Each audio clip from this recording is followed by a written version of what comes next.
The Pluton Gundam's looseness might be one big mistake, but it isn't as bad as Bandai deciding to add another forced antagonist that ruins the series they're in for infantile, petty reasons. And you know what they should have done?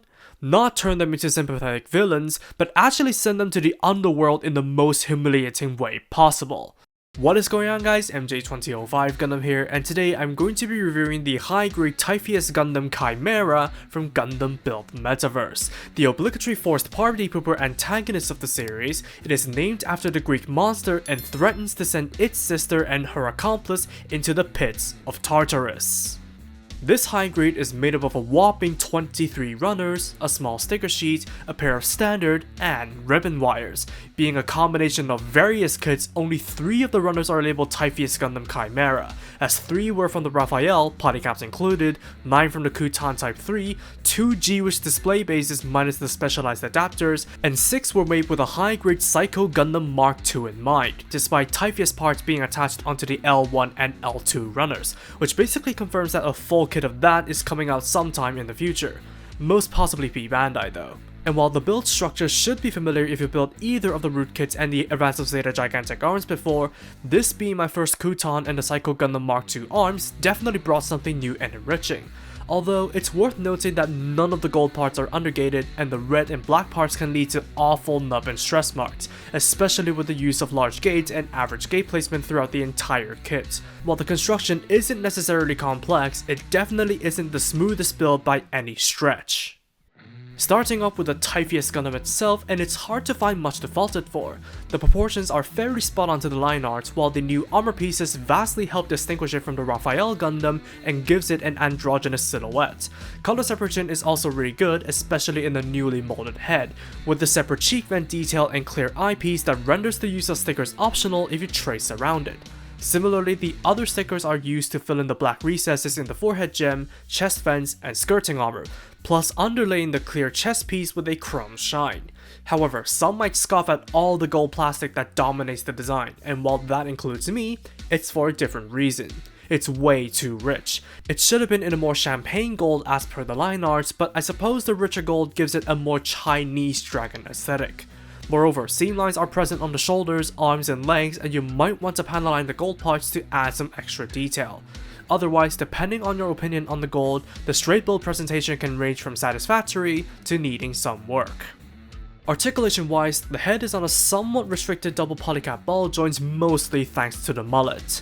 The arms are on ball joints.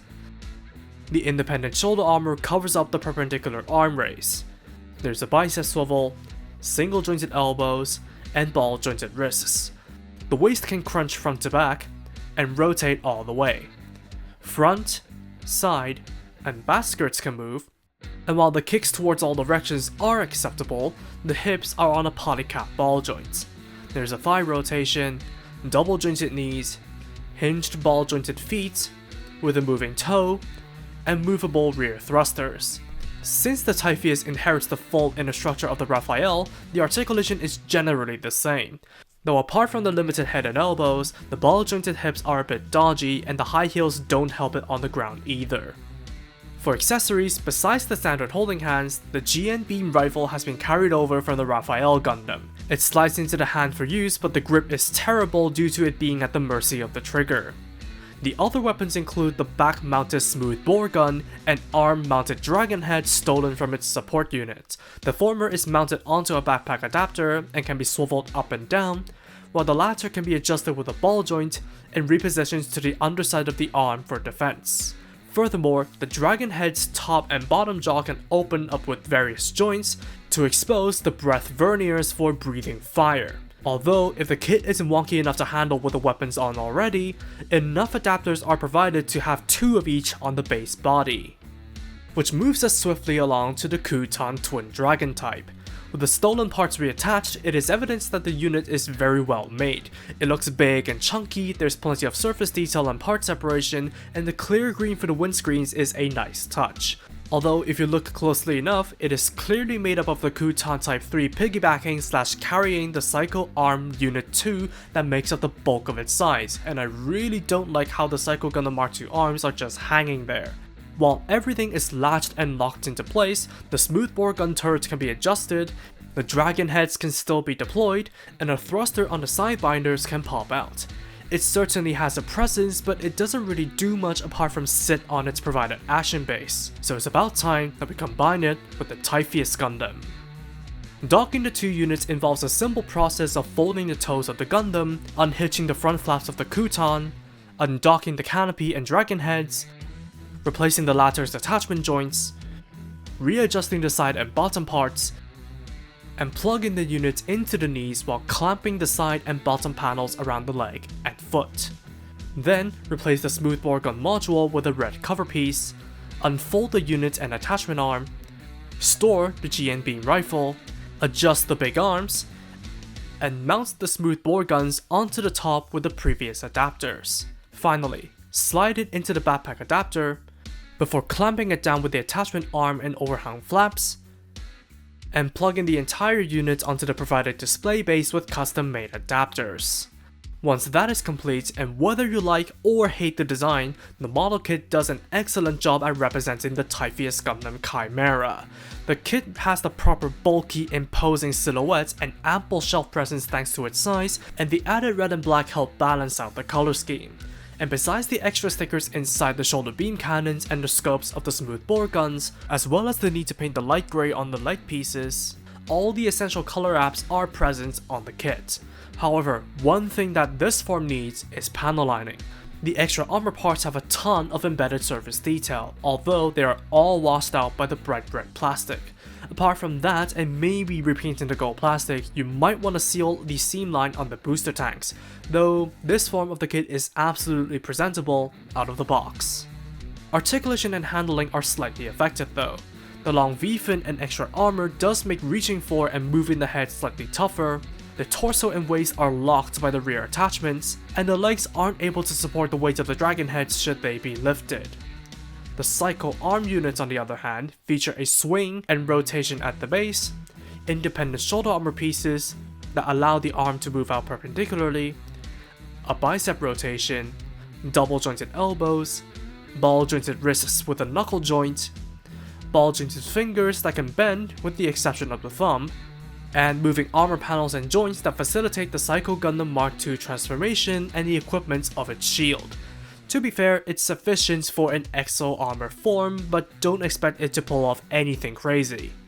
It does also have a few tricks as well. Besides the top-mounted Vulcan guns and smoothbore guns, and the beam cannons on the large shoulders and fingertips, the big forearms can be sent up remotely by using a set of wired adapters, and plugging the included weapon display base into a hardpoint under a sliding panel to execute all ranged attacks. Similarly, the same display bases and a set of ribbon wires with adapters can be used to send the dragon heads out remotely as well, with the base peg being adjustable with a hinge. Finally, a total of 8 closed reflector beds are stored inside the dragon heads, while 8 separate open ones can take their place on the included display bases for independent use. They're fine for what they are, though the open panels and emitters need to be painted for accuracy. And on top of them being able to swap the base and fins of the bits around, the Kutan twin dragon type can easily dock with other units using the crotch support arm. Sure, it is not the most solid of connections, and with the exception of the leg pieces unless you're able to clamp them onto the legs of your choice, but it sure makes itself useful as a basis for a custom built exo armor. For leftovers from the Typhoeus Gundam, you get everything to revert it back to the original Raphael Gundam, plus a few bits and bobs for the Sarah V2. From the Psycho Gundam Mk-II, you have 2 extra sets of reflector bits, and from the Kutan twin dragon type, you get everything you need to build the standard Kutan sans the original sidebinders, restoring the transportation function. Besides that, the adapters needed for docking it with the Gundam and Grace frames are included, so a lot of wacky combinations can be possible, and the rear skirt arms for the Barbatos are also left over, for if you want to build the space-type Barbatos 5th form. The sword, however, good luck finding a handle for the blade.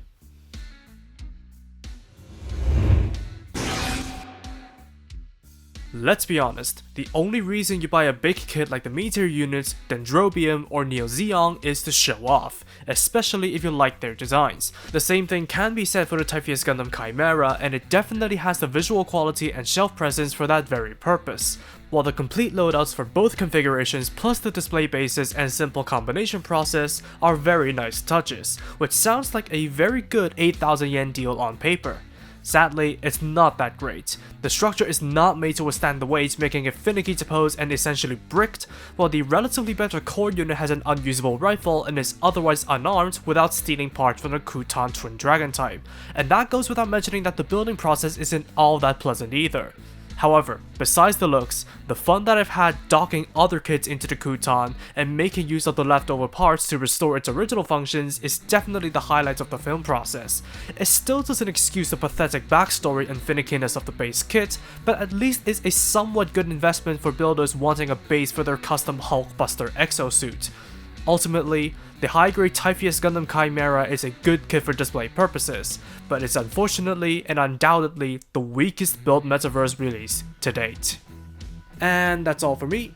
Thank you for watching, drop a like and comment if you did enjoy the video, subscribe for more content like this, and feel free to follow me on social media with the links down below.